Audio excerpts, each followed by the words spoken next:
On va voir dans cette vidéo la menace la plus sévère dans le Coran, le châtiment le plus sévère qui est promis à un groupe de personnes dans le Coran. Allah menace souvent les mécréants, les associateurs, ceux qui s'opposent au prophète, à un châtiment sévère dans l'au-delà.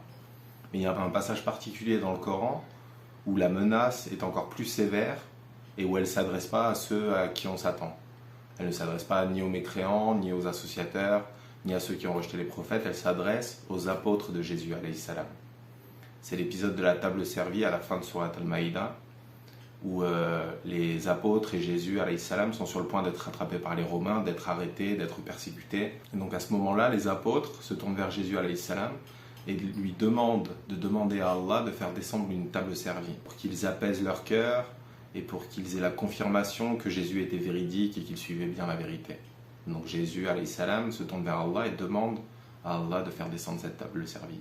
Allah répond qu'il la fera descendre, mais il ajoute, et c'est à ce moment-là que vient la menace la plus sévère qu'on trouve dans le Coran. Allah dit « Je la ferai descendre, mais celui qui refuse de croire après ça, je le châtierai d'un châtiment dont je ne châtierai personne dans l'univers. » Donc pourquoi cette menace si sévère envers les apôtres?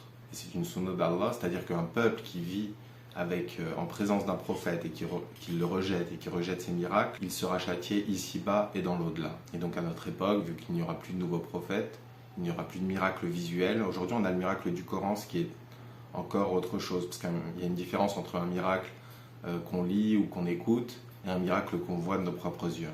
Premièrement, les miracles du Coran sont moins accessibles, parce que pour quelqu'un qui ne s'intéresse pas, qui est ignorant, il n'a pas accès aux miracles scientifiques, aux miracles linguistiques, aux miracles historiques du Coran. Alors qu'un miracle, comme par exemple pour Moussa alayhi salam, la mer qui s'ouvre en deux devant toi, ou le bâton qui se change en serpent, il y a vraiment une intervention divine qui casse les lois physiques. À ce moment-là, Allah décide de détruire totalement la nation, ils sont sans espoir. Et ça explique pourquoi les Quraysh te demandaient pourquoi n'a-t-on pas fait descendre un ange avec lui, avec le prophète sallallahu alayhi wa sallam. Et Allah répond en disant que si un ange était descendu avec lui, l'affaire aurait été réglée. Ils auraient été face à un miracle devant leurs yeux, ils l'auraient rejeté et ils auraient donc été anéantis ici-bas et dans l'au-delà. Salam alaikum wa rahmatullah.